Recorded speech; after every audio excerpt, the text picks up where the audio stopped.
يا لغتي عربية حسبي بأنك منطقي وبياني عربية قلبي وروحي أحرفي ولساني عربية حسبي بأنك منطقي وبياني. بسم اللہ الرحمن الرحیم. شرم یا تعمیل کے دوسرے باب حروف جر کے سبق نمبر 10 میں خوش آمدید. آج کے سبق میں ہم پڑھیں گے کہ با مہربانی طلب کرنے کے لیے بھی استعمال ہوتا ہے.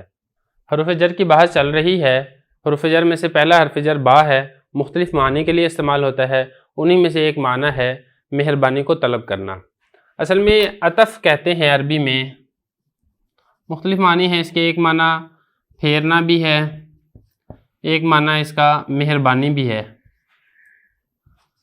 اور جب آپ اس کو استعطاف کر دیں گے یعنی باب استفعال میں لے لیں گے تو باب استفعال کی ایک خاصیت ہے کہ اس کے اندر ایک طلب کرنے والا معنی پایا جاتا ہے. تو جب آپ اس کو عطف کو باب استفعال میں لے آئیں گے، اس کو آپ کر دیں گے استعطاف،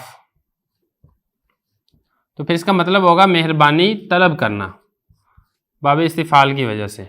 تو با یہ اس لیے بھی استعمال ہوتا ہے کہ با اپنے ما بعد کے لیے مہربانی کو طلب کرتا ہے اپنے سے ما قبل کے لیے. مثال دیکھیں اس کی، ارحم بزیدن، آپ رحم کیجئے زید کے اوپر.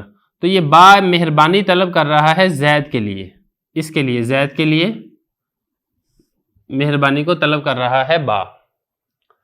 تو اس کی ترکیب آپ نے کیسے کرنی ہے؟ ترکیب حسب سابق قد تکون فعل ناقص، ہی ضمیر اس کا اسم،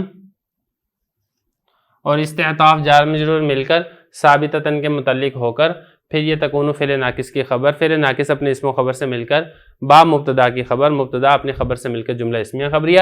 نحو کو آپ مضاف بنائیں، مثالہ مضاف مضاف سے مل کر پھر یہ مبتدا بنے گا. اور یہ نحو مضاف ارحم بزیدن یہ بنے گا اس کے لیے مضاف الیہ، مضاف اپنے مضاف الیہ سے مل کر پھر یہ مثالہ مبتدا کی خبر، مبتدا اپنی خبر سے مل کر جملہ اسمیہ خبریہ. مثال کی ترکیب بہت آسان ہے. ارحم فعل ہے، امر کا صیغہ ہے، انت ضمیر اس کا فاعل ہے، با حرف جر زائد مجرور، جار مجرور مل کر ارحم فعل کے متعلق، فعل اپنے فاعل اور متعلق سے مل کر جملہ فعلیہ خبریہ ہو کر نحو مضاف کے لیے مضاف الیہ، مضاف مضاف الیہ سے مل کر پھر یہ مثالہ مبتدا کی خبر، مبتدا اپنی خبر سے مل کر جملہ اسمیہ خبریہ ہوگا.